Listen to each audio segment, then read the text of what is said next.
పరిశుద్ధ గ్రంథాన్ని తీయండి. ఆది కాండము 1వ అధ్యాయం 1వ వచనాన్ని చదువుదాం. ఆది కాండము 1వ అధ్యాయం 1వ వచనాన్ని చదువుదాం.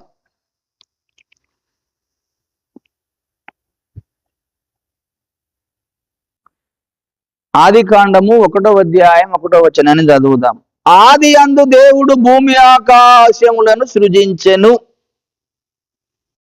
దేవుని సంగమా, దేవుని పిల్లలారా, ఈ చదువుకున్న వచన భాగాన్ని ఒకసారి మనము ఆలోచన చేస్తే, ఆది యందు దేవుడు భూమి ఆకాశములను సృజించెను అన్నాడు. ఎందుకు దేవుడు భూమిని ఆకాశమును సృజించవలసిన పనేమున్నది? దేవునికి ఏమి అవసరమై ఈ భూమిని సృజించాలి? ఈ భూమి లేక మునుపు ఇంకా లోకాలు లేవా? ప్రపంచాలు లేవా? అంటే ఈ భూమి లేక మునుపు, ఈ ఆకాశము లేక మునుపు విశ్వంలో ఎన్నో ప్రపంచాలు ఉన్నాయి, ఎన్నో ఆకాశాలు ఉన్నాయి. ఆ ప్రపంచాలు ఆకాశాలు ఉన్నప్పటికీ దేవుడు ఎందుకు ఈ భూమి ఆకాశాన్ని మళ్ళీ సృజించవలసి వచ్చింది కదండి? మొట్టమొదటిసారిగా మానవునికి తెలియవలసిన విషయం ఏంటిదంటే, ఈ భూమే లేకపోతే, ఈ భూమి లేకముందు ప్రపంచాలు లేవా? భూమి లేకముందు విశ్వం లేదా? దేవుడు లేడా? అంటే ఈ భూమి లేక మునుపే దేవుడు ఉన్నాడు. అనేక ప్రపంచాలు ఉన్నాయి, లోకాలు ఉన్నాయి. ఉన్నాయని నువ్వెట్లా చెప్పగలుగుతున్నావయ్య గారు అని అంటాము. నేను కాదు, దేవుడు ఈ గ్రంథంలో రాయించాడు కనుక వాటిని మనం గుర్తు చేసుకోవాలి.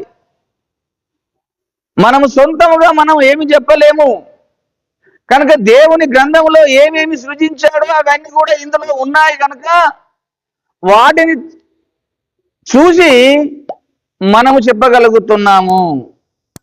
కనుక ప్రపంచములు అనేకములు ఉన్నాయి విశ్వములో.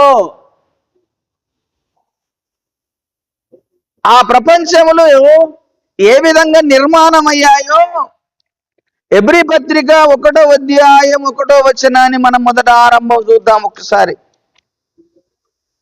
ఎబ్రీ పత్రిక 1వ అధ్యాయం 1వ వచనాన్ని చూద్దాం మొదటిగా. పూర్వకాలమందు నానా సమయములలోను నానా విధములుగాను ప్రవక్తల ద్వారా మన పితరులతో మాటలాడిన దేవుడు ఈ దినముల అంతమందు కుమారుని ద్వారా మనతో మాటలాడెను. ఆయన ఆ కుమారునికి సమస్తమునకు వారసునిగా నియమించెను. ఆయన ద్వారా ప్రపంచములను నిర్మించెను అన్నాడు.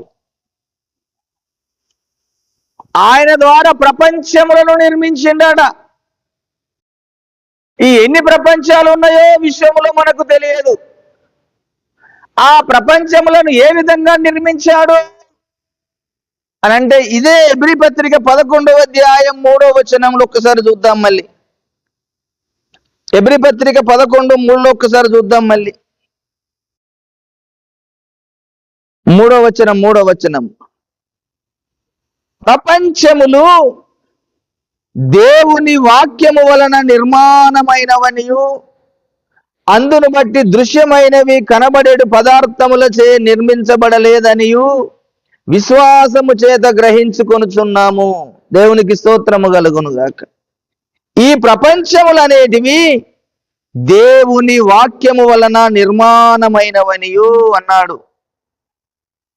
ఈ నిర్మాణం వాక్యం అంటే ఆయన మాట చేత పుట్టుకొచ్చినాయి అన్నాడు మళ్ళీ ప్రపంచంలో గురించి. అలాగనే ఇర్మియా గ్రంథము 10వ అధ్యాయము ఇర్మియా గ్రంథము 10వ అధ్యాయము 12వ వచనాన్ని కూడా ఒకసారి చూద్దాం. ఇర్మియా గ్రంథము 10వ అధ్యాయము 12వ వచనం. ఆయన తన బలము చేత భూమిని సృష్టించెను, తన జ్ఞానము చేత ప్రపంచమును స్థాపించెను, తన ప్రజ్ఞ చేత ఆకాశమును విశాలపరచెను. ఆయన ఆజ్ఞ ఇయ్యగా జలరాశులు ఆకాశ మండములలో పుట్టును, భూమి అంత భాగంలో నుండి ఆయన ఆవిరి ఎక్కజేయును. వర్షము కలుగునట్లుగా ఆయన మెరుపులను పుట్టించును, తన ధనాగారంలో నుండి గాలిని రాణించును. దేవునికి స్తోత్రము కలుగును గాక. తన బలము చేత భూమిని సృష్టించెను, తన జ్ఞానము చేత ప్రపంచమును స్థాపించెను అన్నాడు. కనుక దేవుని వాక్యం వల్ల కలిగాయి, దేవుని మాట వలన కలిగాయి. ప్రపంచంలో ఎన్నో విషయంలో ఉన్నాయి, ఎన్నో ప్రపంచాలను జ్ఞానంతో ఆయన సృజించాడు. ఏ ప్రపంచం ఏ విధంగా ఉండాలి, ఏ ప్రపంచమునకు సరిహద్దు ఏంటిది అనేటిది విషయంలో అనేక ప్రపంచాలు మనకు కనబడకుండా ఉన్నాయి, అవి అదృశ్యంగా ఉన్నవి. మనకేందంటే ఈ దృశ్య ప్రపంచం మాత్రమే మానవునికి కనబడుతుంది. కనుక ఈ ప్రపంచాలన్నీ ఉన్నప్పటికీ దేవుడు ఈ భూమిని ఎందుకు సృజించవలసి వచ్చింది, ఈ ప్రపంచాన్ని ఎందుకు సృజించవలసి వచ్చింది? దానికి ఏమైనా కారణాలు ఉన్నాయా అని అంటే చాలా కారణాలు ఉన్నాయి దేవుని దగ్గర. ఎన్ని కారణాలు ఉన్నాయో దేవునికంటూ ఒక ప్రత్యేకమైనటువంటి కారణం ఉన్నది భూమిని సృజించడానికి. విషయంలో అనేక ప్రపంచాలు ఉన్నాయి, లోకాలు ఉన్నాయి. కనుకనే ప్రపంచంలో అనగానే లోకాలు. మనం ఎట్లా ఈ భూలోకం అనుకుంటా ఉన్నామో అలాగనే ప్రపంచంలో కూడా అనేక లోకాలు ఉన్నాయట.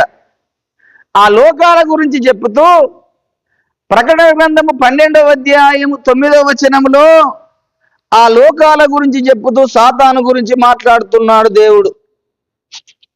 చూడండి, ప్రకటన గ్రంథము 12వ అధ్యాయము 9వ వచనంలో ఈ మాటని ఇక్కడ రాయించాడు. కాగా సర్వలోకమును మోసపుచ్చుచు అన్నాడు. ఏమి లోకమాట? సర్వలోకమును మోసపుచ్చుచు. అంటే సర్వలోకం అనంటే ఎన్నో ప్రపంచంలో ఉన్న లోకాల విషయంలో ఉన్న లోకాలన్నిటిని మోసపుచ్చిందట వాడు. సర్వలోకమును మోసపుచ్చుచు అపవాదనియు సాతాననియు పేరుగల ఆది సర్పమైన మహాఘట సర్పము పడదోయబడెను, అది భూమి మీద పడదోయబడెను అన్నాడు. ఇదొక కోణం. కనుక దేవుని పిల్లలారా, అన్ని ప్రపంచాలు ఉన్నాయి, అన్ని లోకాలు ఉన్నాయి. అవన్నీ ఉన్నప్పటికీ దేవుడు ఎందుకొరకు ఈ భూలోకాన్ని సృజించవలసి వచ్చింది? దేన్ని ఉద్దేశించి భూలోకాన్ని సృజించాడు? ఈ భూమి ఒక దినములో లేని కాలం అంటూ ఒకటి ఉందట. ఈ భూమే లేని కాలం ఒకటి ఉంది. భూమి రవ్వంతయు లేని కాలం ఉన్నదన్నాడు. అందుకనే ఆ కాలం గురించి అది అనాది కాలంలో అన్నాడు. అందుకనే ఆ కాలం ఏ కాలం అంటే అనాది కాలంలో భూమి రవ్వంతయు లేని కాలం అట ఒకటి. సామెతల గ్రంథము 8వ అధ్యాయము, సామెతల గ్రంథం 8వ అధ్యాయంలో ఆ మాటని రాసి పెట్టాడు. చూడండి, సామెతల గ్రంథము 8వ అధ్యాయంలో 26వ వచనము చదువుతున్నాను. అందరు తీశారండి? సామెతలు 8:26. భూమిని దాని మైదానములను ఆయన చేయక మునుపు, నేల మట్టి రవ్వంతయు సృష్టించబడక మునుపు నేను పుట్టి తిని, ఆయన ఆకాశ విశాలమును స్థిరపరిచినప్పుడు, మహాజలముల మీద మండలములను నిర్మించినప్పుడు నేనక్కడుంటిని. చూశారండి? భూమి రవ్వంతయు లేని కాలము. అసలు భూమే లేని కాలం అంటే ఒక కాలం ఉందట. నేల మట్టి రవ్వంతా కూడా లేని కాలం. అసలు భూమి లేకపోతే మట్టి ఎక్కడికి వస్తుందండి? కనుక భూమి లేని కాలము, నేల మట్టి లేని కాలం ఒకటి ఉంది. ఆ కాలమే అనాది కాలము అన్నాను. ఈ అనాది కాలంలో దేవుడు, భూమి లేని కాలంలో ఒకరోజు దేవుడు ఈ భూమిని సృజించవలసి వచ్చింది. కనుకనే ఎందుకొరకు దేవుడు భూమిని సృజించవలసి వచ్చిందంటే ఒక ప్రత్యేకమైన కారణము దేవునికి ఉన్నది. ఆ కారణాలేంటియో ఒక 5 కారణాలు ఉన్నాయి. దేవుడు ఈ భూలోకాన్ని సృజించడానికి గల కారణాలు 5 కారణాలు ఈరోజు మనము గుర్తు చేసుకుందాం. ఈ భూమిని దేవుడు సృజించిన దాని కారణాన్ని బట్టి మనము 5 కారణాలు మనం నేర్చుకుందాం. ఒక్కొక్క కారణము ఒక్కొక్క విధంగా అదొక ప్రసంగం అవుతుంది. అందులో మొదటిది, ఈ భూమిని దేవుడు సృజించినప్పుడు ఏ విధంగా సృజించాడు అనేది మనకు చాలా ప్రాముఖ్యమైన విషయం తెలవాలి. ఈ భూలోకాన్ని దేవుడు సృజించేటప్పుడు ఏమి జరిగింది, ఎలా సృజించాడు అనేది, భూమికి పునాది వేసినట దేవుడు ఒకరోజు. యోబు గ్రంథము 38వ అధ్యాయము 4వ వచనము. యోబు గ్రంథము 38వ అధ్యాయము 4వ వచనాన్ని చదువుదాము. నేను భూమికి పునాదులు వేసినప్పుడు నీవెక్కడ నుంటివి అని ప్రశ్న వేస్తున్నాడు ఇక్కడ. ఎవరితో చెప్తున్నాడు? దేవుని భక్తుడైన యోబుతో చెప్తున్నాడు. యోబు, నేను నీకు ప్రశ్న వేస్తాను, నాకు జవాబు చెప్తావా అని అడిగాడు దేవుడు. అని అడుగుతున్నాడు యోబుని. నేను భూమికి పునాది వేసినప్పుడు నీవెక్కడున్నావు అన్నాడు. అంటే భూమి లేకపోతే యోబు ఎక్కడున్నాడండి? కదండి. కనుక నేను భూమికి పునాది, నువ్వు ఎక్కడున్నావు యోబు అన్నాడు అని చెప్పుకుంటూ 7వ వచనం మరి ఒకసారి చూడండి. కింద చదువుతున్నాను, 6 చదువుతున్నాను. దాని మీద పరిమాణపు కొలత వేసిన వాడెవడో చెప్పుము, దాని స్తంభముల పాదులు దేనితో కట్టబడినవో చెప్పుము. ఉదయ నక్షత్రములు ఏకముగా కూడి పాడినప్పుడు, దేవదూతలందరూ ఆనందించి జయధ్వనులు చేసినప్పుడు దాని మూలరాతిని వేసిన వాడు ఎవడు అన్నాడు. దేవుడు ఆ భూమికి పునాది వేసినప్పుడు ఆ సర్వలోకాలలో నివసించే దేవదూతలందరూ అక్కడికి వచ్చారట. వచ్చి సంతోషపడుతున్నారు, ఆనందపడుతున్నారు. దేవుడు ఒక కొత్త లోకమును సృష్టిస్తున్నాడు, ఒక కొత్త ప్రపంచాన్ని సృష్టిస్తున్నాడన్న విధానంలో ఆయా ప్రపంచాలలో నివసించే దేవదూతలు, ఉదయ నక్షత్రములందరూ వచ్చి ఆరికొచ్చి జయధ్వనులు చేశారట. దేవునికి ఆర్భాటం చేశాడు, స్తుతించారు దేవుణ్ణి. మా దేవుడు ఒక కొత్త లోకాన్ని సృష్టిస్తున్నాడు, ఒక కొత్త ప్రపంచాన్ని సృష్టిస్తున్నాడని ఆ దేవదూతలందరూ వచ్చి ఆనందించి జయధ్వనులు చేసి దేవునికి స్తోత్రములు చేశారట. మూలరాతిని వేసినప్పుడు అన్నాడు. అందుకని అంతేకాకుండా కీర్తనల గ్రంథము 104వ కీర్తనలో మరి ఒక మాట రాయించి పెట్టాడు. చూడండి, కీర్తనల గ్రంథము 104వ కీర్తన 4-5 వచనాలు చదువుతున్నాను. వాయువులను తనకు దూతలుగాను, అగ్ని జ్వాలలను తనకు పరిచారకులుగాను ఆయన చేసుకొని ఉన్నాడు. భూమి ఎన్నటికి కదలకుండునట్లు ఆయన దాని పునాదుల మీద స్థిరపరిచెను. దాని మీద అగాధ జలములను నీవు వస్త్రం వలె కప్పితివి అన్నాడు. దేవునికి స్తోత్రము కలుగునుగాక. భూమిని కదలకుండా దానిని పునాదుల మీద స్థిరపరిచాడట. ఈరోజు సైంటిస్టులు ఏమంటున్నారంటే భూమి కదులుతుంది అన్నారు. కానీ భూమి కదులుతూ ఉంటే దాని చుట్టంతా నీళ్లు సముద్రంతో నిండుకొని ఉన్నాయి. అది ఏ కొంచెం బ్యాలెన్స్ అయినా ఆ సముద్రం నీరంతా భూమిని కప్పేస్తుంది. కనుక మనుషుని ఆలోచనలు, దేవుని ఆలోచనలు వేరుగా ఉంటాయి. మనుషుని ఊహ, దేవుని ఊహ వేరుగా ఉంటుంది. కనుక సూర్యుడే ఈదికు తిరిగి వస్తాడు తప్ప భూమిని ఏమాత్రము కదలకుండా ఆయన స్థిరపరిచాడన్నాడు. దేవునికి స్తోత్రం కలుగునుగాక. అంతేకాకుండా ఈ భూమిని సృజించి ఎవరికి ఇచ్చాడట? నరులకు ఇచ్చాడు అన్నాడు. మళ్ళా భూమిని, ఈ భూమిని ఎందుకు సృజించాడంటే మొదటిగా మానవుల కొరకే సృజించాడు దేవుడు. ఈ భూమి మీద మానవ జాతి మాత్రమే ఉండాలి, అంతే తప్ప కానీ దేవదూతలు కానీ, కెరూబులు కానీ, శరాబులు కానీ, విశ్వంలో ప్రపంచాల్లో ఉండేవారు ఎవరు కూడా ఇక్కడ ఉండడానికి వీలు లేకుండా వారికి సరిహద్దులు నియమించి పెట్టి వారి ప్రపంచాలు వారికే ఉన్నాయి, ఎవరి ప్రపంచాలు వారికే అప్పజెప్పి ఉన్నది విశ్వంలో.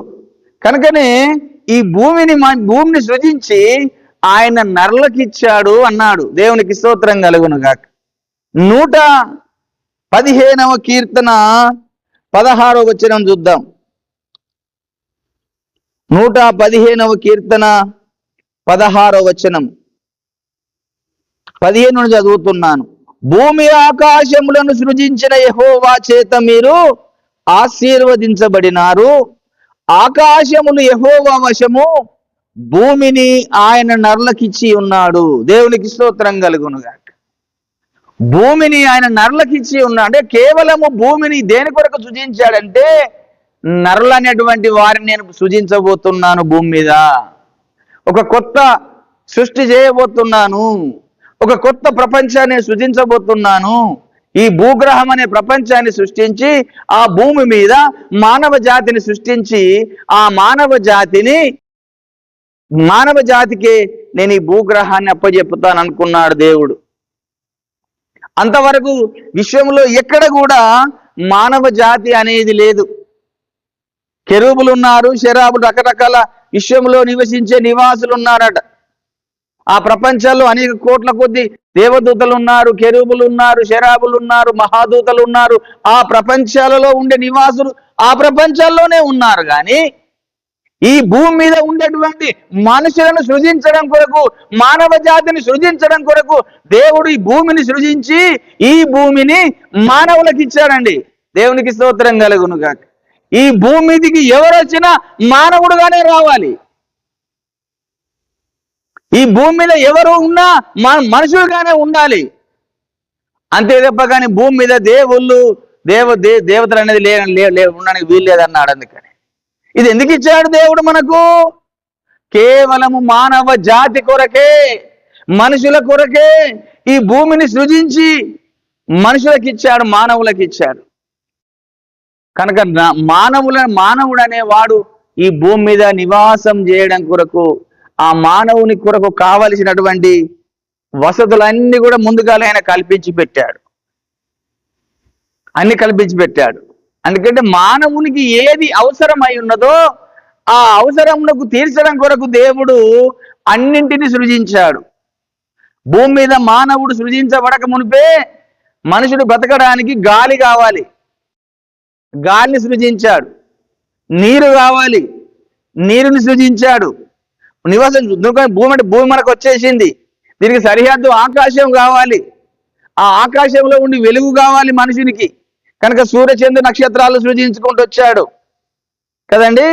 ఆ తర్వాత ఇంకేమి అండుకోవడానికి నిప్పు, అగ్గి కావాలి, అగ్గిని కూడా సృజించాడు. కనుక ఈ పంచభూతముల మొదటిగా సృష్టించి మానవునికి గాలి కావాలని గాలిని సృజించాడు, నీరు కావాలని నీటిని సృజించాడు, అగ్ని కావాలని అగ్ని సృజించాడు, ఆకాశమును సృజించాడు, భూమిని సృజించాడు. ఈ భూమి మీద మానవుణ్ణి నిర్మాణం చేసి ఆ మానవునికి ఈ యొక్క భూమి మీద అధికారం అంతా అప్పచెప్పాడు. దేవునికి స్తోత్రం కలుగును గాక. ఏ మానవునికి అప్పచెప్పాడు? ఆదాము అనేటువంటి మొదటి మనుషునికి ఈ భూమిని అంతా అప్పచెప్పాడట మొట్టమొదటిసారిగా కదండి. కనుకనే ఆ మాట మాట్లాడుతున్నాడు. ఆదికాండం 1వ అధ్యాయము 26వ వచనం నుంచి 28 వరకు చదివితే అక్కడ దేవుని యొక్క ఉద్దేశం మనకు అర్థమవుతుంది. ఆదికాండము 1వ అధ్యాయం 26 నుంచి చదువుతున్నాను. దేవుడు మన స్వరూపమందు మన పోలిక చొప్పున నరులను చేయుదము, వారు సముద్రపు చేపలను, ఆకాశ పక్షులను, పశువులను, సమస్త భూమిని భూమి మీద ప్రాకుపతి జంతువును ఏలుదురుగాక నీయు పలికెను. దేవుడు తన స్వరూపమందు నరుణ్ణి సృజించెను. దేవుని స్వరూపమందు వాణ్ణి సృజించెను. స్త్రీని గాను పురుషుని గాను వారిని సృజించెను. దేవుడు వారిని ఆశీర్వదించెను. ఎట్లనగా, మీరు ఫలించి అభివృద్ధి పొంది విస్తరించి భూమిని నిండించి దాని లోబరుచుకొనుడి. సముద్రపు చేపలను ఆకాశ పక్షులను భూమి మీద ప్రాకు ప్రతి జీవిని ఏలుడని దేవుడు వారితో చెప్పెను. దేవునికి స్తోత్రము కలుగును గాక. దేవుడు తన స్వరూపము తన పోలిక చొప్పున నరుణ్ణి చేసి, అంటే దేవుడు ఏ విధంగా ఉంటాడో ఎవరికి తెలియదు. ఎందుకంటే ఆయన అదృశ్యుడుగా ఉన్న కాలంలో దేవుడు ఏ విధంగా ఉంటాడో ఎవరికి తెలియదు కనుక దేవుని స్వరూపములో దేవుని పోలిక చొప్పున నరుని నిర్మించుదాం అనుకున్నాడట. కనుకనే దేవుడికి అంటూ ఒక శరీరం ఉన్నది, దేవునికంటూ ఒక ఆత్మ ఉన్నది, దేవునికంటూ ఒక ప్రాణం ఉన్నది. కనుక ఆ త్రిత్వము కలిగి ఉన్నటువంటి దేవుడు ఈ భూమి మీద ఉన్న మనుషుల్ని కూడా ఒక దేహము, ఒక ప్రాణము, ఆత్మతో సృజించాలని అనుకున్నాడు. కనుక మానవుణ్ణి కూడా ఆ విధంగా దేవుని పోలికలో దేవుని స్వరూపములో సృజించి పెట్టాడు. కనుక ఆ మానవుణ్ణి ఏమన్నాడు తెలుసా అండి? అంత సృజించి ఏమన్నాడు? కీర్తనల గ్రంథము 8వ కీర్తన 4వ వచనంలో ఒక మాట పలుకుతున్నాడు దేవుడు మళ్ళీ మానవుణ్ణి చూసి. 8వ కీర్తన 4వ వచనంలో ఏమన్నాడు చూడండి ఒకసారి మనుషుణ్ణి చూసి.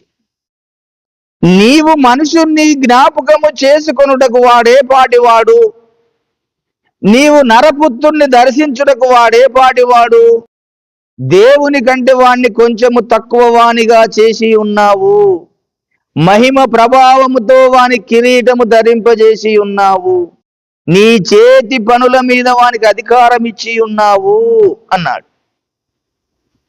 దేవుడు ఆదామును చేసినప్పుడు దేవుని కంటే కొంచెము తక్కువ వానిగా చేశాడట. దేవుని కంటే కొంచెం తక్కువ వానిగా చేసి మహిమ ప్రభావంతో వాని కిరీటం ధరింపజేసి ఉన్నాడు అన్నాడు. అంటే మహిమతో నింపి ఉన్నాడు మొదటి మనుషుణ్ణి. ఒక అధికారం ఇచ్చాడు. ఈ భూమి అంతా నీకే ఇస్తున్నాను నా కుమారుడా, దీని మీద నువ్వే అధికారం చేసుకో అని అనుకొని మొదటిగా మానవునికి అధికారం ఇచ్చాడు భూమి మీద. మానవ జాతిని సృజించాలనుకున్నాడు. దేవుని పోలికలో సృజించాడు, దేవుని స్వారూప్యంలో సృజించాడు. అప్పుడు ఆ యొక్క ఆదామును చూసి దేవుడు ఆనందపడ్డాడు. దేవుడు సంతోషపడ్డ దినం ఎప్పుడంటే నిజముగా మొదటి మనుషుడైన ఆదామును దేవుడు సృజించిన రోజు. ఆయనను చూసి ఆనందపడ్డాడు, సంతోషపడ్డాడు. ఎందుకంటే తన స్వరూపము తన పోలిక అనుకున్నాడు. కనుక ఆదామును చేసేటప్పుడు మొదటిగా తన శరీరమునకు కావలసిన పదార్థము ఈ మట్టి గనక ఈ మట్టితో ఒక శరీరం చేయడం కొరకే ఈ లోకాన్ని సృజించాడు. మొదటిగా భూమిని ఎందుకు సృజించాడంటే మానవునికి కావలసింది ఒక శరీరం కావాలి. ఆ శరీరం కొరకే ఈ భూలోకాన్ని సృజించాడు. ఈ మట్టి శరీరం కొరకు ఆ మానవుని సృజించి మొదటిగా నేల మట్టి తీసుకున్నాడట. చూడండి ఆదికాండం 2:7 చెప్తాడు అన్నమాట. ఆదికాండం 2వ అధ్యాయం 7వ వచనంలో చెప్తాడు.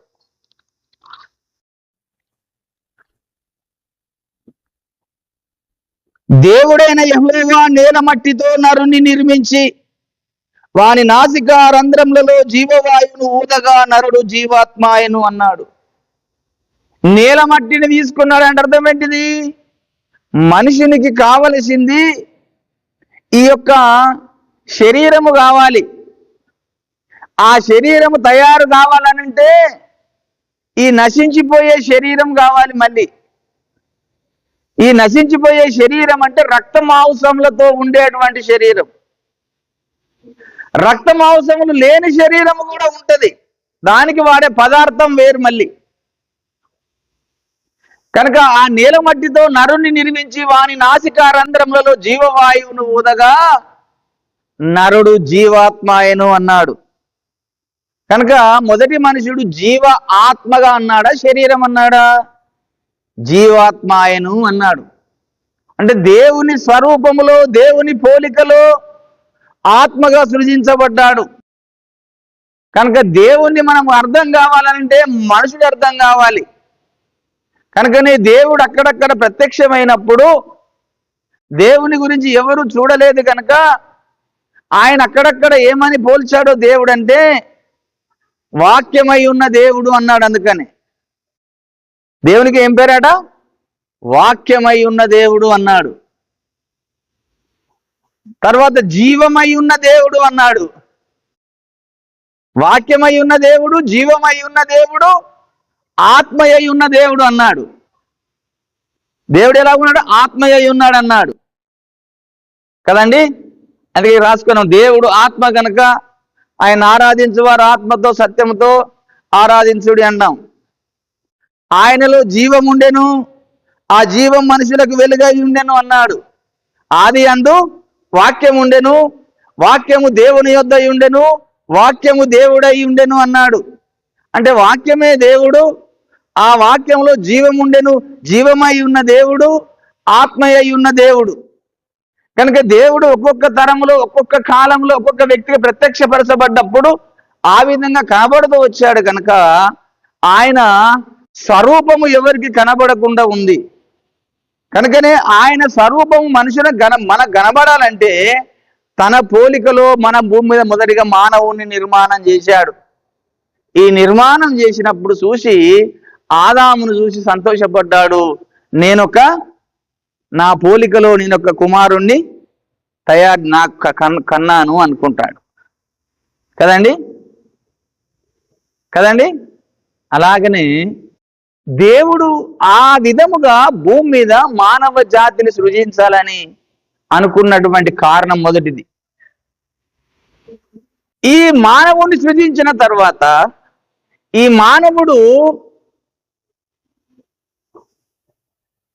మానవుడిని సృజించాడు. దేవుని పోలికలో ఉన్నాడు, దేవుని స్వరూపంలో ఉన్నాడు. అయితే ఈ మానవునికి దేవుని పోలికలో ఉన్నటువంటి మానవుడు ఒకరోజు దేవుని స్వారూప్యాన్ని, దేవుని పోలికను పోగొట్టుకున్నాడు. కారణం ఏంటిది? ఎవరు పోగొట్టారు? ఎందుకు పోగొట్టుకున్నాడు అని అంటే, విశ్వాన్ని మోసం చేసేవాడు, ప్రపంచాన్ని మోసం చేసేవాడు, అనాది కాలంలో నుంచి దేవునికి ఒక తలనొప్పిగా ఉన్నటువంటి వ్యక్తి, ఒక చీకటి ఉంది. ఆ చీకటి దాన్ని లేకుండా చేయాలి. ఆ చీకటి స్వభావం ఏంటిదంటే, ఇక అది మనం ఇప్పుడు అందులోకి వెళ్తే ఇంకా చాలా విషయాలు నేర్చుకోవాల్సి వస్తుంది. ఒక చీకటి వెలుగు విషయంలో రెండు మొదటిగా ఉన్నాయి. వెలుగై ఉన్నదేమో దేవుడు, చీకటై ఉన్నదేమో దుష్టుడు. కనుక ఆ చీకటి అనేది ఒక వ్యక్తిలోకి రావాలి, వెలుగు ఒక వ్యక్తిలోకి రావాలి. ఆ వెలుగుని కాస్త ఒక వ్యక్తిలోకి వచ్చే విధంగానేమో యేసయ్యని సృజించుకున్నాడు.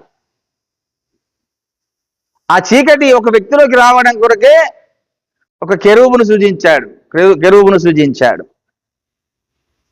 అది అద్భుతమైనటువంటి సందేశం. ఇంకా తర్వాత ఇప్పుడు చెప్పుకుందాని విషయం. కనుక ఆ చీకటి ఒక వ్యక్తిలోకి వచ్చేసింది. ఆ వ్యక్తి అపవాదిగా మారాడు, చీకటిగా మారాడు, పాపముగా మారాడు.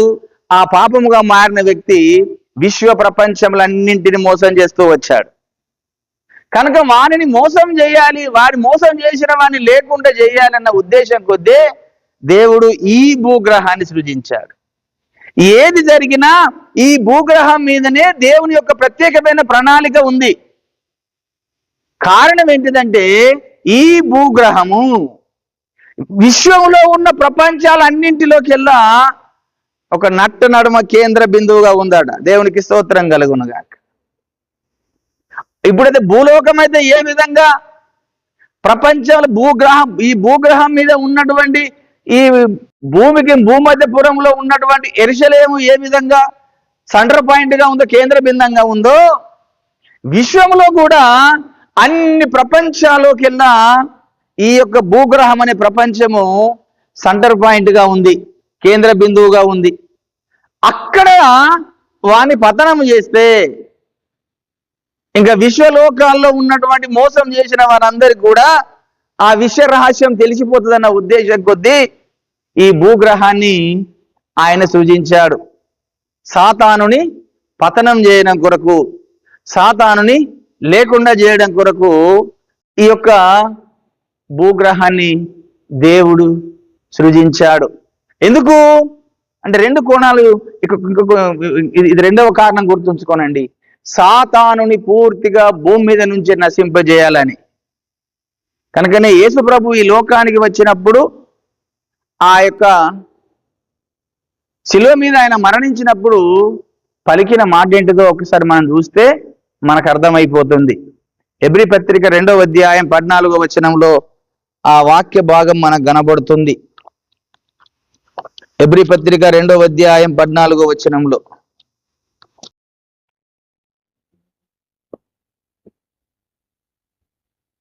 కాబట్టి ఆ పిల్లలు రక్తమాంసములు గలవారైనందున ఆ ప్రకారమే మరణము యొక్క బలము గలవానిని అనగా అపవాదిని మరణము ద్వారా నశింపజేయుటకును జీవిత కాలమంతయు మరణ భయము చేత దాస్యమునకు లోబడిన వారిని విడిపించుటకును ఆయన కూడా రక్తమాంసములలో పాలివాడాయను.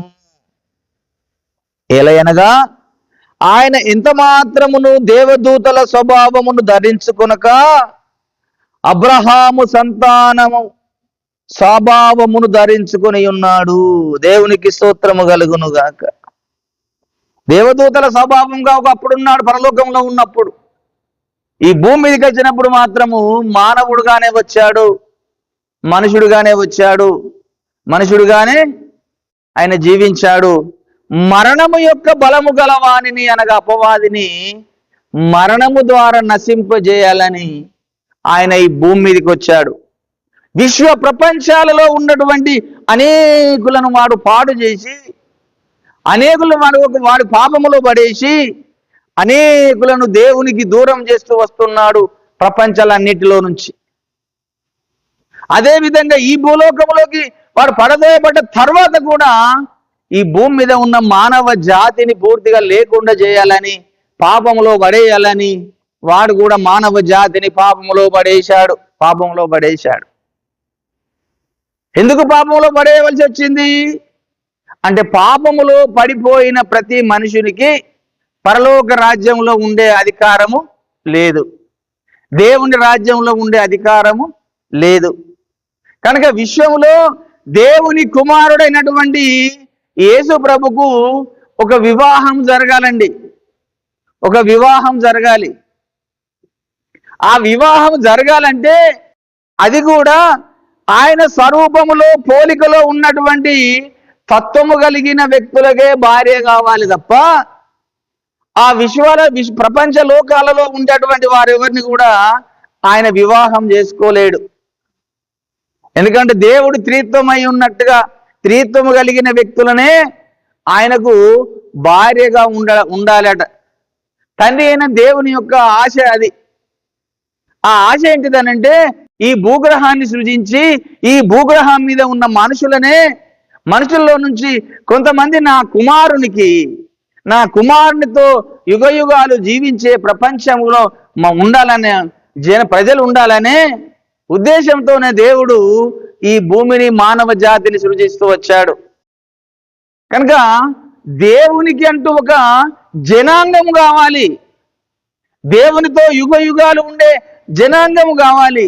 ఆ జనాంగం ఉండడం కొరకే దేవుడు ఈ భూమిని సృజించాడు. ఇది 3వ కోణం గుర్తు చేసుకోనండి.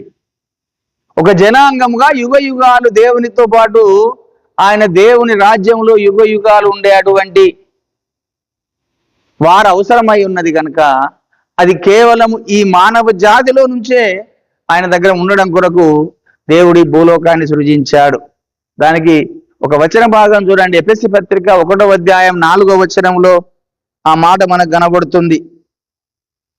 ఎఫెసీ పత్రిక 1వ అధ్యాయము 4వ వచనములో ఒక అద్భుతమైన మాటను మనకు ఇక్కడ రాయించి పెట్టాడు. చూద్దాం.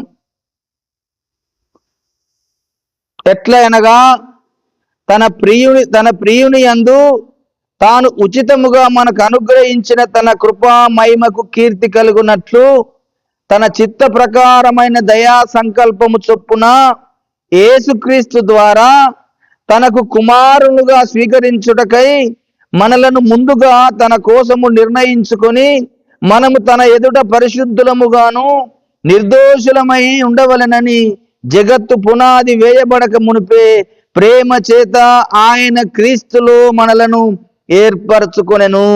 దేవునికి స్తోత్రము కలుగునుగాక. దేని కోరమాట? దేవునికి మనము కుమారులముగా ఉండవలనని, దేవునికి మనం పిల్లలమై ఉండవలనని, దేవునికి మనము సహాయం చేసేవారముగా ఉండాలని జగత్తు పునాది వేయబడక మునిపే ప్రేమ చేత ఆయన క్రీస్తులో మనలను ఏర్పాటు చేసుకొనెను. జగత్తు పునాది అంటే ఎప్పుడు వేసిండు? పునాది వేయబడక మునిపే అంటే ఎప్పుడు? ఈ భూలోకము లేక మునుపు, భూమి లేక మునుపు ఆయన మనసులో ఉన్నటువంటి ఆలోచన అది. దేవుని హృదయంలో ఉన్న ఆలోచన. నా కుమారుడైన నా కుమారునికి ఒక కుమారులు కావాలి, పిల్లలు కావాలి, తనతో ఉండడానికి ఒక జన సమూహము కావాలి, ప్రజలు కావాలి. అది కుమారులుగా ఉండడానికి ఒక కోణంలో ఆలోచన చేశాడు. తనకు సాటి అయిన సహాయకురాలుగా ఉండడం కొరకని ఒక కోణంలో ఆలోచన చేశాడు. కనుక ఇది మనకు అద్భుతంగా అక్కడక్కడ ప్రకటన గ్రంథంలో కనబడుతుంది.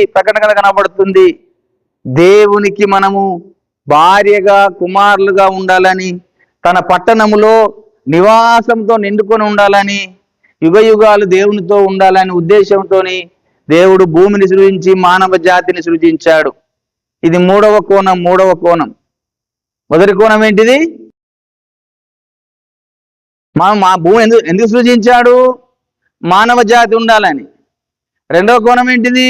మానవ జాతి పడిపోయినప్పుడు, మానవ జాతి పతనమైపోయినప్పుడు అపవాదిని లయం చేయాలని, ఈ భూమి మీదనే లయం చేయాలని ఆయన ఒక ఉద్దేశమై ఉన్నది. అపవాదిని, మరణం, చీకటిని, యుగాయుగం చీకటిని లయం చేయాలని ఉద్దేశం కొద్దీ దాన్ని ఉద్దేశించే ఈ భూమిని సృజించాడు. మూడవది, పాపంలో నుంచి, శాపంలో నుంచి మనుషులను విడిపించి దేవునికి కుమారులుగా మనం చేయాలని, దేవుని కుమారులుగా మనము దేవునికి రాజ్యంలో యుగయుగాలు ఉండాలన్న ఉద్దేశం కొద్దే ఈ మానవ జాతిని సృజించాడు. అది మూడవ కోణం. నాలుగవ కోణం ఏంటిదనంటే, ఈ భూమి మీదకి దేవుడే ఆయన ఈ లోకానికి వచ్చి మరణిస్తే ఈ భూమితో పాటు విశ్వలోకాలలో ఉన్న వారందరి కూడా పాప దోషములన్నీ కూడా క్షమించబడాలట. దేవునికి స్తోత్రం కలుగునుగాక. ఈ భూమి మీద ఉన్న మానవుడు ఒక్కడే కాదండి, ఈ భూమి మీద, ఎందుకంటే సెంటర్ పాయింట్ ఉన్నటువంటి ఈ భూలోకంలోకి తన కుమారుణ్ణి లోకానికి పంపించి ఈ లోకం అతను యజ్ఞ పశువుగా చేసి ఆయన ఈ లోకములో మరణింపజేసి ఆయన మరణం ద్వారా పాపమునకు ఉన్నటువంటి ముళ్ళును విరవాలని, దేవునికి దూరం అయిపోయిన మనుషుల్ని మళ్ళీ పరిశుద్ధపరచాలని, దేవుని రక్తము మనుషుల్లోకి రావాలని ఈ భూమి మీద ఉన్నటువంటి ఈ మానవ జాతితో పాటు విశ్వలోకాలలో ఉన్నటువంటి వారందరినీ కూడా సమాధానపరచుకోవాలన్నట.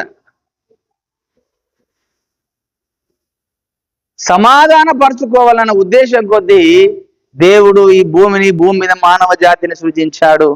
అందులో యేసు బాబు ఈ లోకానికి పంపించి, భూమి మీదకి పంపించి, ఈ భూమి మీద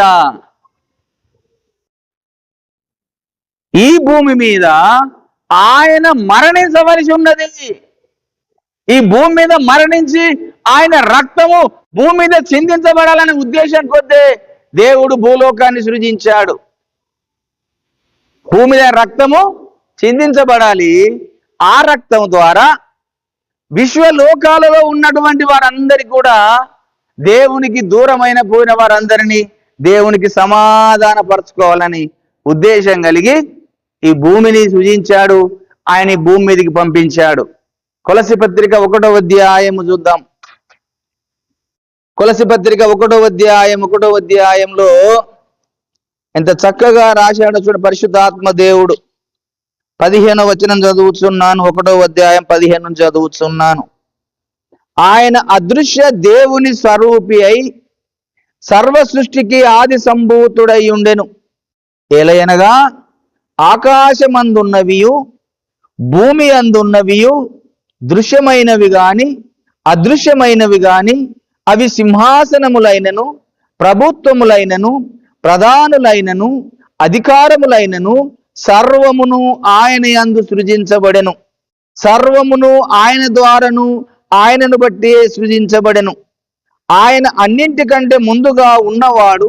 ఆయనే సమస్తమునకు ఆధారభూతుడు.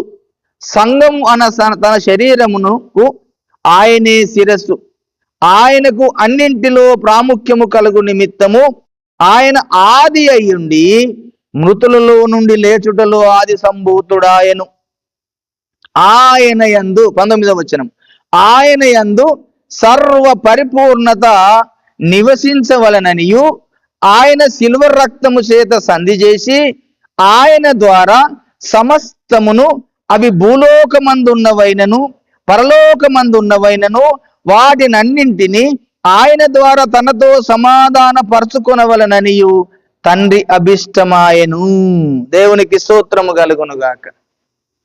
ఈ సిల్వర్ రక్తము చేత సంధి చేసి యేసయ్యని ఈ భూమి మీదకి పంపించి ఆయన సిలువలో మరణించడాన్ని బట్టి, ఆయన రక్తము కార్చడాన్ని బట్టి, ఆ రక్తము ద్వారా భూమి మీద ఉన్న మానవ జాతికి పాప క్షమాపణ, ఆ తర్వాత పరలోకమందు విశ్వంలో ఉన్నటువంటి వారందరికీ కూడా ఆ రక్తం ద్వారానే సమాధానపరచుకోవాలట. సిల్వర్ రక్తము చేత సంధి చేసి వారందరినీ సమాధానపరచుకోవాలని తండ్రికి ఒక అభిష్టమైంది, కోరిక పుట్టింది. అంటే యేసయ్య ఎప్పుడు మరణిస్తాడనుకున్నాడు దేవుడు? ఎప్పుడో ఈ భూమి లేనప్పుడే అనుకున్నాడు. తన కుమారుణ్ణి భూలోకానికి పంపించి మానవ జాతి రక్షణ కొరకు నా కుమారుని బలి అర్పించాలి, అపవాదిని లయపరచడం కొరకు నా కుమారుని యజ్ఞ పశువుగా చేయాలి. అంతేకాకుండా ఈ యొక్క భూమి మీద ఉన్న మానవులతో పాటు ఈ విశ్వంలో ఉన్న వారందరినీ కూడా ఆ రక్తం ద్వారా నేను సమాధాన పరచుకోవాలని ఆయనకు ఇష్టమైందట. అంతేకాకుండా నా కుమారునికి ఈ భూమి మీద నుంచే ఒక కన్యకను తయారు చేయాలి, ఒక వధువును తయారు చేయాలి అనుకున్నాడు. ఆ వధువు కన్యకనే ఒక పరిశుద్ధ పట్టణాన్ని తయారు చేయాలనుకున్నాడు. దేవునికి స్తోత్రం కలుగునుగా. కన్యక వధువు అనంటే ఒక పరిశుద్ధ పట్టణము మనకు కనబడుతుంది. ఆ పరిశుద్ధ పట్టణమే మనకు పరలోకములో ప్రకటన గ్రంథం 21వ అధ్యాయంలో కనబడుతున్న ఆ పరలోక నూతన యెరూషలేమైన పరిశుద్ధ పట్టణము.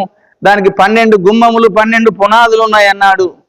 ఇదిగో గొర్రెపిల్ల యొక్క భార్యను చూపిస్తే రమ్మని చెప్పి ఏమి చూపిస్తున్నాడు యోహాను గారికి? ప్రకటన గ్రంథము 21వ అధ్యాయం తీసినట్టయితే ఒక వచన భాగం ఇక్కడ మీరు గుర్తుంచుకోనండి.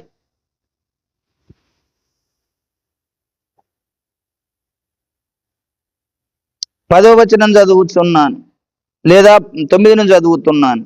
అంతటా ఆ కడపటి 7 తెగుళ్లతో నిండిన 7 పాత్రలను పట్టుకొని ఉన్న 7 దేవదూతలతో ఒకడు వచ్చి, ఇటు రమ్ము, పెళ్లి కుమార్తెను అనగా గొర్రె పిల్ల యొక్క భార్యను నీకు చూపెదనని నాతో చెప్పి ఆత్మవశుడనై ఉన్న నన్ను ఎత్తైన గొప్ప పర్వతం మీదకి కొనిపోయి యెరూషలేము అను పరిశుద్ధ పట్టణమును, దేవుని మహిమ గలదై పరలోకమందున్న దేవుని యుద్ధ నుండి దిగివచ్చుట నాకు చూపెను. దాని అందలి దగదగ మెరియు సూర్యకాంతము వంటి అమూల్య రత్నములు అని ఇక్కడ దానికి పొగుడుతున్నాడు. 13వ వచనం చదువుతున్నాను. దానికి 12 గుమ్మములను 12 ఆ పట్టణమునకు ఎత్తైన గొప్ప ప్రాకారములు 12 గుమ్మములను ఉండెను. ఆ గుమ్మముల యుద్ధ 12 దేవదూతలు ఉండిరి. ఇశ్రాయేళ్ల 12 గోత్రముల నామములు ఆ గుమ్మముల మీద వ్రాయబడి ఉన్నవి అని చెప్పుకుంటూ మళ్ళీ 14వ వచనం, ఆ పట్టణపు ప్రాకారములు 12 పునాదులు గలది. ఆ పునాదుల పైన గొర్రెపిల్ల యొక్క 12 అపోస్తలుల 12 పేర్లు కనబడుచున్నవి అన్నాడు. దేవునికి స్తోత్రం కలుగునుగా. అరే గొర్రెపిల్ల భార్యని చూపించయ్యా అని చెప్పి యోహాన్ దగ్గరికి తీసుకెళ్ళి ఏం చూపిస్తున్నాడు? ఒక పెద్ద పట్టణాన్ని చూపిస్తున్నాడు. ఆ పట్టణానికి ఏమున్నదట? 12 దేవదూతలు ఉన్నారు. ఆ దేవదూతలు ఎవరంటే 12 గుమ్మాలు ఉన్నాయట, 12 పునాదులు ఉన్నాయి. ఆ 12 గుమ్మాలు ఎవరై అంటే భూమి మీద ఉన్న యెరూషలేములో వచ్చినటువంటి 12 గోత్రకర్తల పేర్లు రాయబడి ఉన్నాయట. ఆ అపోస్తలులకు 12 పునాదులు వాళ్ళ పేర్లు రాయబడి ఉన్నాయట. అంటే ఈ భూమి మీద ఉన్నటువంటి మానవ జాతి అంతటిలో నుంచి ఇటు అపోస్తలుల ద్వారా రక్షించబడిన జన సమూహమును, ఆ తర్వాత ఇశ్రాయేలు గోత్రకర్తల నుంచి 12 గోత్రచిన జన సమూహం అంతా కలిస్తేనే పెళ్లి కుమార్తె భార్య అవుతుంది. ఇదందరూ కలిస్తేనే పరలోక పట్టణం అవుతుంది. ఆ పరలోక పట్టణం అనేది మన కొరకే దేవుడు నిర్మాణం చేసి ఉన్నాడు. దేవునికి స్తోత్రం కలుగునుగాక. ఆ పట్టణములో ఉండాలి, మానవుడు ఉండాలి, మనుషుడు ఉండాలనే ఉద్దేశం కొద్ది దేవుడు ఈ భూలోకాన్ని సృజించి మానవ జాతిని సృజించాడు. ఇది ఎన్నో పాయింట్? 4వ పాయింట్. దేవునికి స్తోత్రం కలుగునుగా. 5వ పాయింట్ ఏంటిదంటే ఈ భూమి మీద యేసయ్య వచ్చి 1000 ఏళ్ల పరిపాలన జరిగించాడు. దేవునికి స్తోత్రం కలుగును. ఈ భూమి మీద దేవాది దేవుడైనటువంటి యేసు ప్రభు ఈ లోకానికి వచ్చి ఈ భూమి మీదనే 1000 ఏళ్ల పరిపాలన జరిగించడం కొరకు, నీతి పరిపాలన జరిగించడం కొరకు ఆయన ఈ భూలోకాన్ని సృజించాడు. దేవునికి స్తోత్రం కలుగునుగా. ఒక రోజు వచ్చాడు, ఎన్నోసార్లు వచ్చాడు. ఒక రోజే మరణించడం కొరకు వచ్చాడు. మానవుడు పాపములో పడిపోయాడు కనుక పడిపోయిన పాపమును నుంచి మనుషుల్ని విడిపించడం కొరకు ఈ భూమి మీదకి మానవుడుగా వచ్చేప్పుడు 33.5 సంవత్సరాలే జీవించాడు. జీవించి ఆయన సిలువలో మరణించి 3వ దినమున లేచి 40 అందరికి అగుపడి అందరు చూస్తుండగా ఆయన పరలోకానికి ఆరోహణమై వెళ్ళిపోయాడు. వెళ్ళిపోయిన తర్వాత ఇప్పుడు ఎంతండి? 2000 సంవత్సరములు గడిచిపోయాయి. మళ్ళీ ఆయన భూమి మీదకి రాబోతున్నాడు. ఈ భూమి మీద ఆయన 1000 ఏళ్ల నీతి పరిపాలన జరిగించాలన్న ఉద్దేశం కొద్దీ దేవుడు భూమిని సృజించాడు. దేవునికి స్తోత్రం కలుగుతాడు. ఆ వచన భాగం కూడా చూద్దాం. ప్రకటన గ్రంథము 20వ అధ్యాయం చూద్దాం. అందరూ కూడా తీయండి. 20వ అధ్యాయంలోకి రండి. 6వ వచనం చదువుతున్నాం. మొదటి పునరుత్థానములో పాలుగరవారు ధన్యులను పరిశుద్ధులనయ్యుందురు. ఇట్టి వారి మీద 2వ మరణమునకు అధికారము లేదు. వీరు దేవునికిని క్రీస్తునకు యాజకులై క్రీస్తుతో కూడా 1000 సంవత్సరములు రాజ్యము చేయుదురు. దేవునికి స్తోత్రం కలుగును. క్రీస్తుతో కూడా 1000 సంవత్సరములు భూమి మీద రాజ్య పరిపాలన చేయాలి. యేసు ప్రభు రేపు మళ్ళీ ఈ భూమి మీదకి రాబోతున్నాడు. భూమి మీద ఆయన 1000 సంవత్సరములు నీతి పరిపాలన, న్యాయ పరిపాలన జరిగించబోతున్నాడు. ఆ 1000 సంవత్సరములు ఈ భూమి మీద మానవులు ఇన్ని ప్రపంచములు ఎన్నో ఈ ఆదాము మొదలుకొని ఎంతో మంది రాజుల కాలం వచ్చేసింది. రాజులు పరిపాలన చేశారు. కానీ రాజుల పరిపాలన మనం చూసినప్పుడు ఎవరు కూడా నీతి న్యాయ పరిపాలన జరిగించకుండా అన్యాయాలు, అక్రమాలు, మోసాలతో నిండుకుంటూ పరిపాలన విధానం జరుగుతుంది. కానీ రేపు యేసు ప్రభు ఈ భూమి మీదకి వచ్చి 1000 ఏళ్ళు ఈ భూమిని తన చేతిలో పట్టుకొని పరిపాలన జరిగించబోతున్నాడు. ఆ పరిపాలనలో ఏముంటుందట? నీతి న్యాయములు ఉంటాయట. దేవునికి స్తోత్రం కలుగు. ఆయన పరిపాలనలో నీతి న్యాయములే తప్ప అన్యాయం అనేది కనబడదు, అక్రమం అనేది కనబడదు, మోసం అనేది కనబడదు. యేసయ్య పరిపాలనలో నీతి న్యాయము జన్మించిన పరిపాలన ఉంటుందటండి.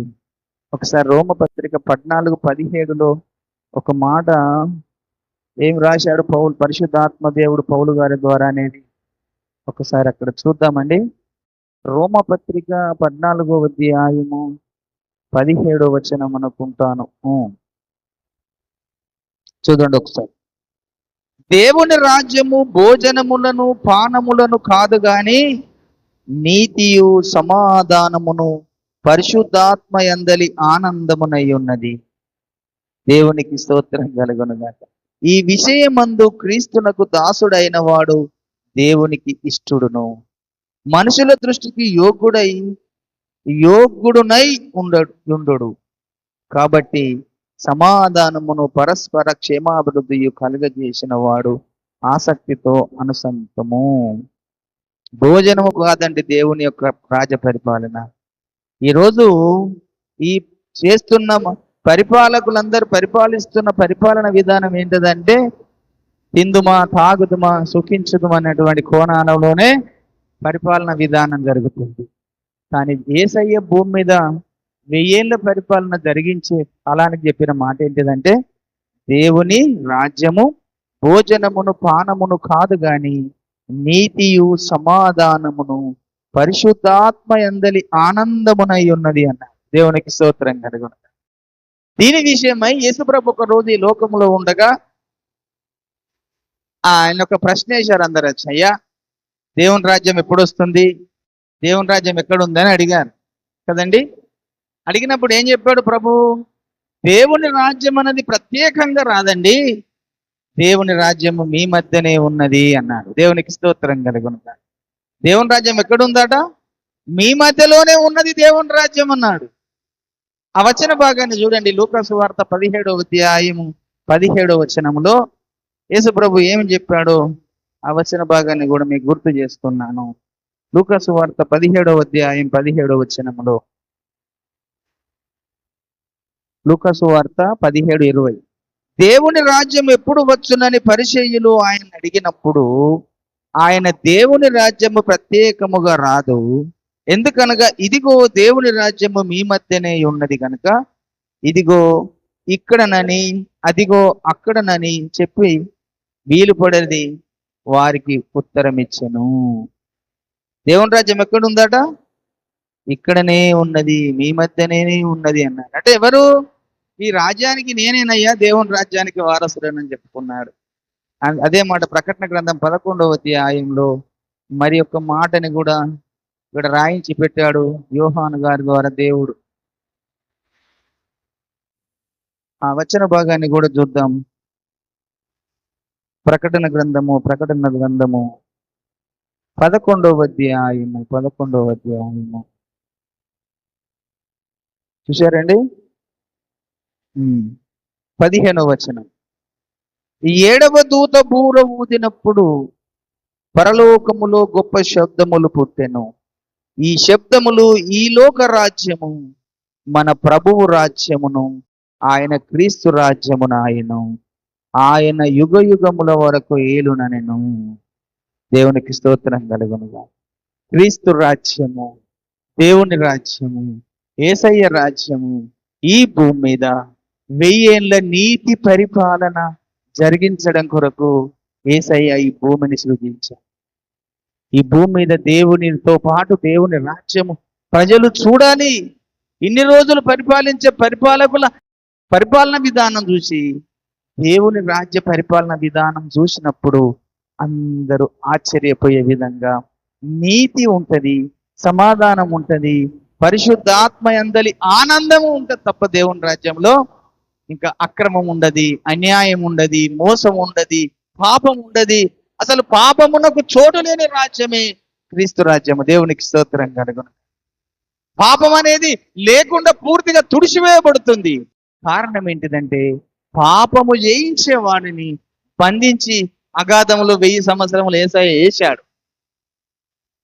ఇంకా పాపము చేసేవాడే లేకపోతే పాపం ఎక్కడికి వెళ్ళి వస్తుందండి? కనుక పాపం చేయించేవాడు ఒక లోకములోకి వచ్చాడు, ఆదాము ద్వారా పాపం చేయించాడు, వాని అధికారం కింద ఈ లోక రాజ్యంలో మహిమంత తీసుకున్నాడు.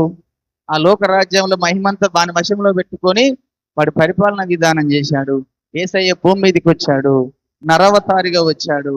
వాని అధికారంలో ఉన్నటువంటి అధికారాన్ని అంతా చేజిక్కించుకున్నాడు. వాని అధికారంలో ఉన్నటువంటి అంత తీసేసుకొని శిలువ మరణము చేత వాన్ని నశింపజేశాడు. నశింపజేసి ఆ తర్వాత ఆయన అధికారాన్ని చేజిక్కించుకున్నాడు. ఆ చేజిక్కించుకున్న తర్వాత యేసు ప్రభు యోహానుకు దర్శనం ఇచ్చినప్పుడు చెప్పిన మాట ఏంటి తెలుసా? ప్రకటన 1:18 చెబుతాడు, నేను మొదటి వాడను, కడపటి వాడను, జీవించువాడను, మృతుడనైతిని గాని ఇదిగో యుగ యుగములు నేను సజీవుడనై ఉన్నాను. మరణము యొక్కయు పాతాళ లోకము యొక్కయు తాళపు చెవులు నా స్వాధీనములో ఉన్నవి అన్నాడు. దేవునికి స్తోత్రం కలుగును. అంటే ఆయన చనిపోయి లేచిన తర్వాత పరలోకమునకు వెళ్ళి చెప్పిన మాట ఏంటంటే, నేను మొదటి వాడను, కడపటి వాడను, జీవించువాడను, మృతుడనైతిని గాని ఇదిగో యుగ యుగములు నేను సజీవుడనయ్యును. మరణము యొక్కయు పాతాళ లోకము యొక్కయు తాళపు చెవులు నా స్వాధీనములో ఉన్నవన్నాడు. ఇప్పుడు ఇంకా అపవాదికి మరణం మీద బలం లేదు. ప్రకటన 1:18. అపవాదికి మరణం మీద పని లేదు. ఇంకా మరణం మీద విజయం పొందిన వ్యక్తి ఈ భూమి మీద ఎవరయ్యా అంటే ఒక యేసు ప్రభు ఒక్కడు. ఆయనే మానవుల పాపముల కొరకు లోకానికి వచ్చి చనిపోయి ఆయనే సమాధి చేయబట్టి మరణాన్ని గెలిచి పునరుత్థానుడై సజీవుడనయ్యుండి మరణము యొక్క బలము గల వానిని అపవాదిని లయపరిచి మరణాన్ని లేకుండా చేసిన వ్యక్తి యేసు ప్రభు ఒక్కడే. దేవునికి స్తోత్రం కలుగు. ఆయన సజీవుడు, యుగ యుగములు జీవించాడు కనుక ఆ యుగ యుగములు జీవించే విధానము మళ్ళీ వేరు. ఈ భూమి మీద 1000 ఏళ్ళ నీతి పరిపాలన జరిగించే పరిపాలన విధానం వేరు. కనుక ఆయన రాజ్యంలో 1000 ఏళ్ళ పరిపాలనలో మానవులనే వారు తనతో నివాసం చేసి రాజ్యాధికారం చేయాలన్న ఉద్దేశం కొద్దే మానవులను దేవుడు సృజించాడు. నిన్ను నన్ను అందరిని సృజించాడు. ఈ భూమి మీద అందరినీ పంపిస్తూ వచ్చాడు. దేవుని ఆలోచనలు అనేకములు ఉన్నాయండి. అవి మనము చదివితే పరిశుద్ధాత్మ దేవుడు గుర్తు చేస్తే మనకు తెలుస్తాయి. కనుక ఆయన ఎందుకొరకు భూమిని సృజించాడో, భూమికి పునాది వేయవలసి వచ్చిందో, ఈ 5 కారణాలతో పాటు ఇంకొక కారణం కూడా ఉంది, కానీ సమయం లేదనుకున్నాడు. దేవుని చిత్తం అయితే మరి అది ఎప్పుడన్నా చెప్పుకుందాము. కానీ ఈరోజు 5 కారణాలు గుర్తుంచుకోనండి. దేవుడు భూమిని సృజించడాన్ని బట్టి 5 కారణాలు ఏంటియో మనం నేర్చుకున్నాం. కొద్ది మాటలు దేవుడు దీవించునుగాక. ప్రార్థన చేసుకో.